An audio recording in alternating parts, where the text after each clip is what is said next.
आप काहे दो गठबंधन के, आपको किसी को लेना है तो उनसे भी बातचीत करेंगी, मगर फैसला आप जरूरत के हिसाब से होगा, चाहत और मजबूरी के हिसाब से नहीं होगा। इतना ही बोल के मैं अपनी बात खत्म करता हूँ।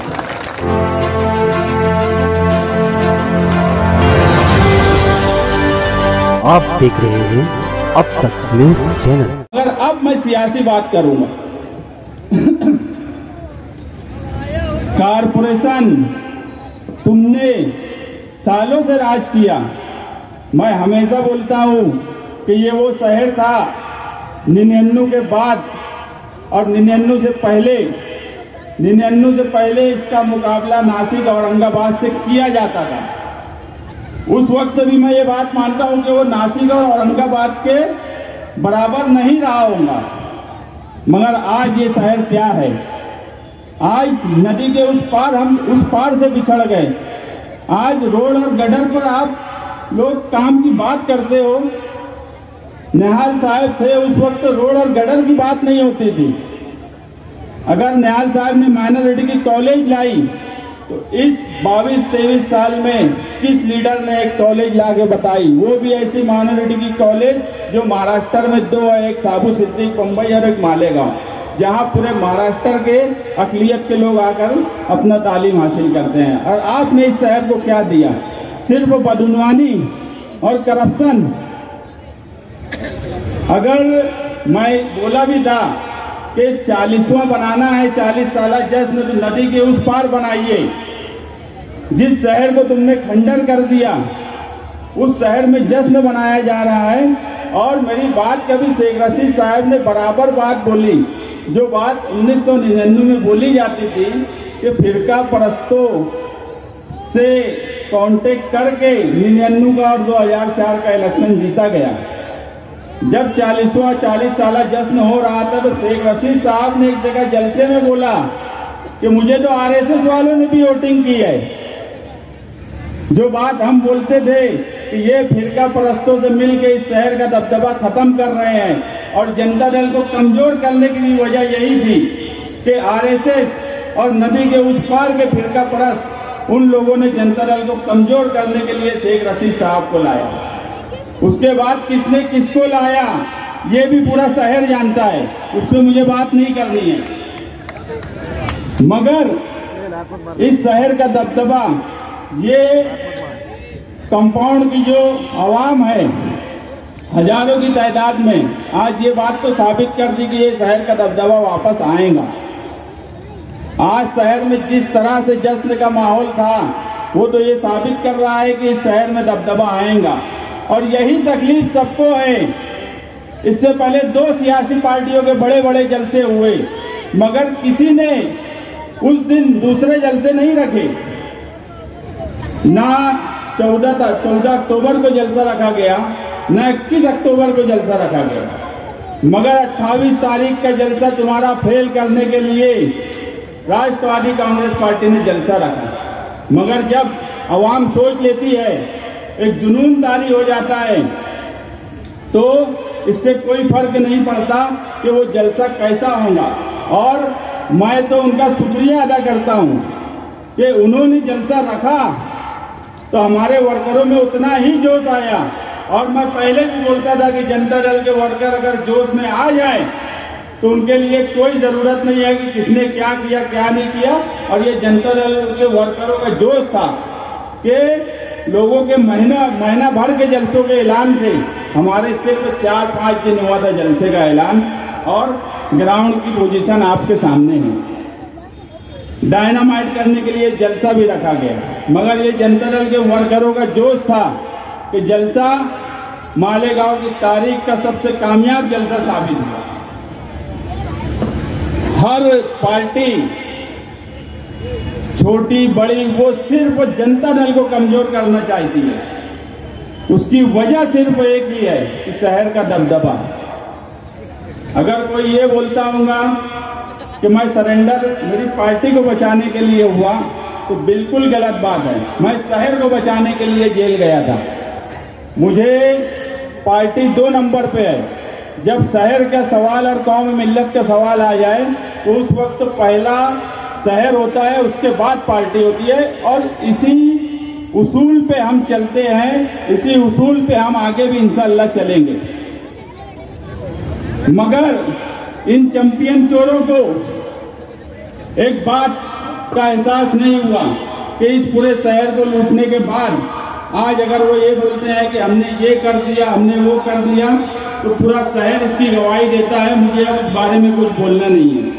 और अगर तुम ईमानदार हो, सियासी पार्टियों के लीडर, अगर तुम रोड और गटर का भी काम कर रहे हो, 2 लाख का करो, 2 करोड़ का करो। हमने जिस तरह बोर्ड लगाया एस्टीमेट का, आप में क्यों हिम्मत नहीं है आज तक एक बोर्ड नहीं लगाया? सिर्फ बदनवानी बोलने से खत्म नहीं होती। अगर आप बदनवान नहीं हो तो आप अगर स्थिति में जा रहे हो और शहरियान भी स्थिति में जा रहे हैं, तो आप पहला सवाल उनसे यही पूछो कि तखमीने का बोर्ड क्यों नहीं लगाया गया। ये सिर्फ और सिर्फ करप्शन की वजह से नहीं लगाते। 1-1 करोड़ की रोड 20-25 लाख में बनाई जा रही है, और अगर ये ईमानदार है तो बोर्ड लगाए। आज शहर में सबसे ज्यादा अगर परेशानी है तो प्राइवेट बिजली कंपनी से है। सब लोग अपने अपने तौर पे कोशिश कर रहे हैं। हमको भी क्या करना है, हम भी कोशिश करते हैं और काम भी करवाते हैं। हमने एक जगह बोला था कि 8 दिन में मीटर नहीं लगा तो आखिरी डाल के मीटर चोरी से चालू करेंगे। खुद चल के जाके उन्होंने मीटर लगाया। मैं बिजली कंपनी के मामले में जो भी सियासी पार्टी के लीडर काम कर रहे हैं, बिजली कंपनी से पूरा बुनकर तबका परेशान है, पूरा शहर परेशान है। आज बुनकरों के ताल्लुक से कोई बोलने वाला नहीं है। बुनकरों को क्या तकलीफ है ये कोई समझने वाला नहीं है। अगर आप कलकत्ता की कंपनी को कलकत्ता वापस भेजना चाहते हो तो मालेगांव शहर के लोगों, सियासी पार्टी के लोगों, उनके लीडरों, आप सिर्फ एक ही काम करो। कोई धरना आंदोलन नहीं करने की जरूरत, कोई दूसरा काम करने की नहीं जरूरत। मालेगांव शहर के जो लेबर उसमें काम कर रहे हैं उनको बोल दो कि कलकत्ता प्राइवेट कंपनी काम छोड़ दे। और किस सियासी पार्टी के लोग वो काम कर रहे हैं ये मुझे बताने की जरूरत नहीं है। हम सिर्फ इतना कहेंगे, नो कोऑपरेशन मूवमेंट। आप सिर्फ उनसे काम मत करवाओ, उसके बाद हम देखते हैं कलकत्ता कंपनी मालेगांव शहर में कैसे काम करती है। अगर बाहर से लोगों को लाकर काम करेंगी तो जनता दल के वर्कर उनसे निपट लेंगे। कैसे काम करेंगे ये हम भी बता देंगे। सिर्फ आप अपने वर्करों को वहां से निकाल लो, बाकी सब हम पर छोड़ दो। बाकी दूसरा कोई छचन करने की जरूरत नहीं है। जब उनके पास आदमी नहीं होंगे काम करने वाले, वो 8 दिन में कंपनी मालेगांव छोड़ के कलकत्ता भाग जाएंगे, इसकी गारंटी मैं लेता। सिर्फ आप एक मर्तबा वहां से अपने लेबर निकाल लो। अब हर अमल का एक रद्द अमल होता है। लोग मुझे आज जलसे से पहले भी, जलसे के बाद भी, कि ये मत बोलना, वो मत बोलना, इसके खिलाफ मत बोलना। मगर सवाल ये है कि अगर अमल ना हो तो उसका रद्द अमल भी नहीं होगा। मोहतरम मुफ्ती इस्माइल कासमी साहब, आपने जो भी बात कही, आप गठबंधन के कायद हो। आपको गठबंधन को निभाने के लिए जो कोशिश करना चाहिए थी वो कोशिश आप नहीं कर रहे हो।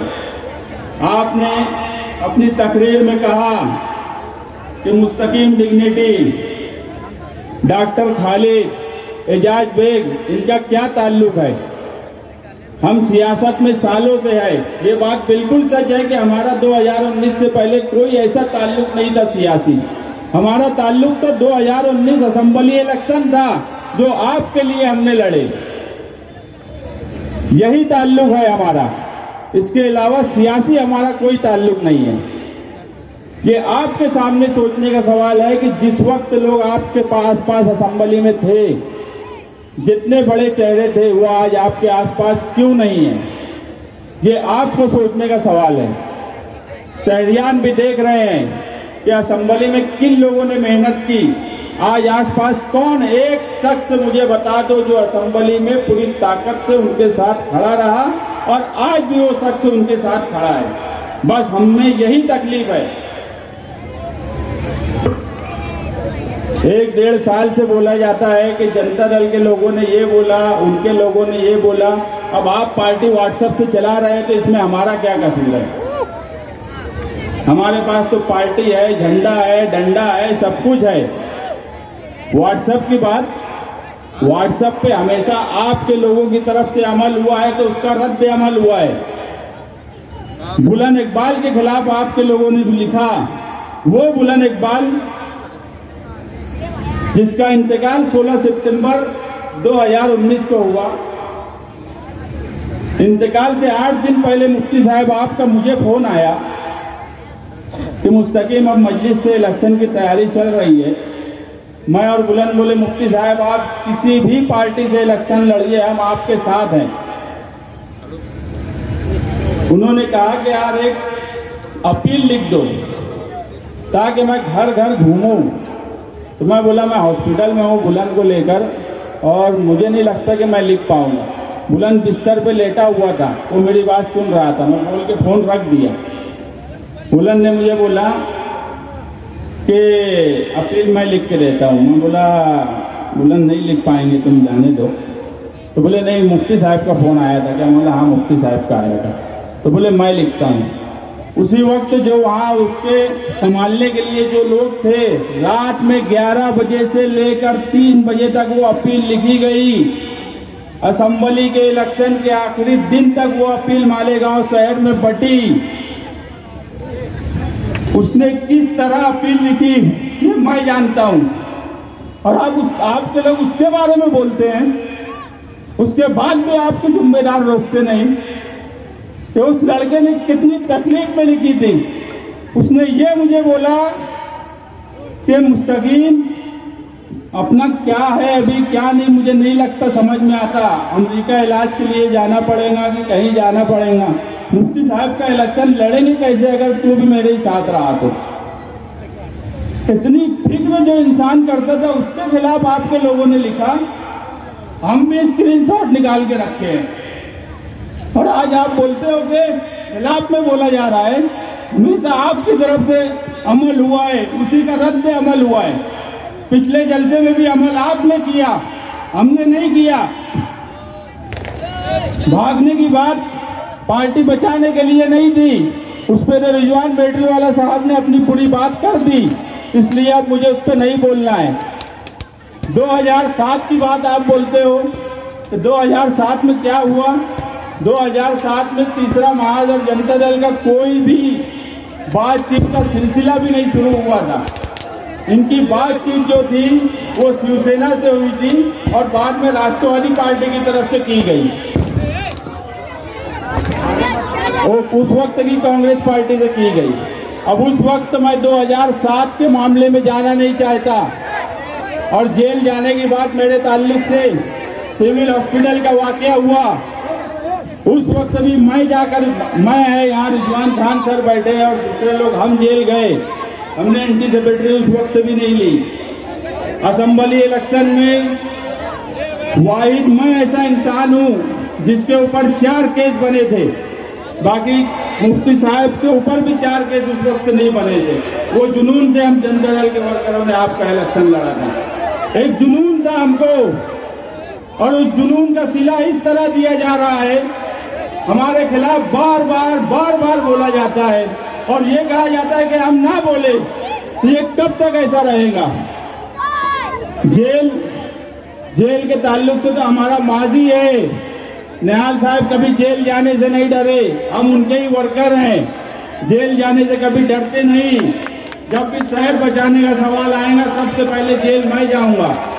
आज भी लोग बोलते हैं कि मुस्तकीम अभी जेल चला जाएगा, अभी उसको डाल देंगे, कुछ नहीं तो तड़ी पार कर देंगे ताकि वो कोई काम ना कर सके, उसकी आवाज बंद हो जाए। मगर बस मैं इतना ही कहूंगा कि ना मेरी आवाज जेल जाने से बंद हो सकती है, ना आप लोगों के तड़ी पार करने से बंद हो सकती है। मेरी आवाज बंद करना है तो सब लोग मिलके मुझे मौत के घाट उतार दो, मार दो मुझे, जब भी मेरी आवाज बंद होगी। नहीं तो इस शहर के दबदबे और इस शहर के मुस्तकबिल के लिए ना कल आवाज बंद हुई थी, ना आज आवाज बंद होगी, ना मुस्तकबिल में कभी आवाज बंद होगी।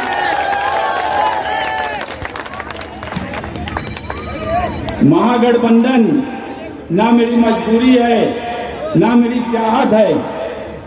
महागठबंधन 2017 में बुलंद इकबाल के वक्त जो हुआ 10 साल के लिए, उस पर हम कल भी कायम थे, उस पर हम आज भी कायम हैं। मगर महागठबंधन शहर की जरूरत थी, ना मजबूरी है ना चाहत है। कोई शादी तो करना नहीं है, कोई रिश्ता नाते की तो बात नहीं है कि चाहत और मजबूरी का सवाल है।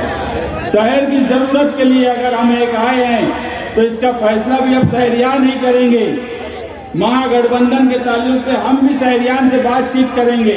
हम 10 साल के गठबंधन पे कायम हैं, मगर हम जल्द ही प्रेस कॉन्फ्रेंस लेंगे और शहरियान के कुछ लोगों को जिम्मेदार बनाएंगे कि अब वो लोग महागठबंधन का मुस्तकबिल तय करें और वो लोग बातचीत करें कि आगे क्या करना है और कैसे करना है। इस शहर में अगर इस शहर को बचाना है तो आपको जनता दल को मजबूत करना होगा। यहाँ वकला हजरात भी बैठे हैं।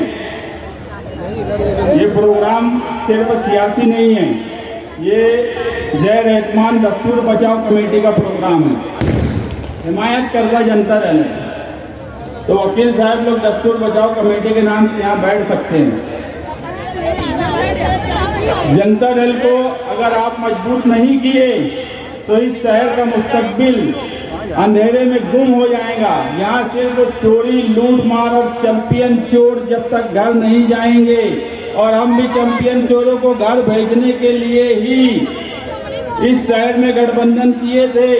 उस गठबंधन पे हम आज भी कायम हैं। जो भी हुआ है वो आपके लोगों की तरफ से अमल हुआ है, हमारी तरफ से इससे पहले भी अमल नहीं हुआ है, आगे भी अमल नहीं होगा। मगर इस शहर की जरूरत गठबंधन है।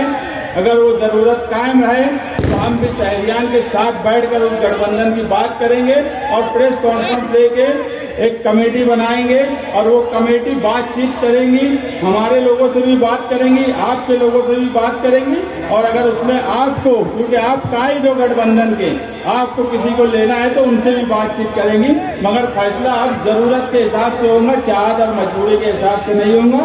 इतना ही बोल के मैं अपनी बात खत्म करता हूँ।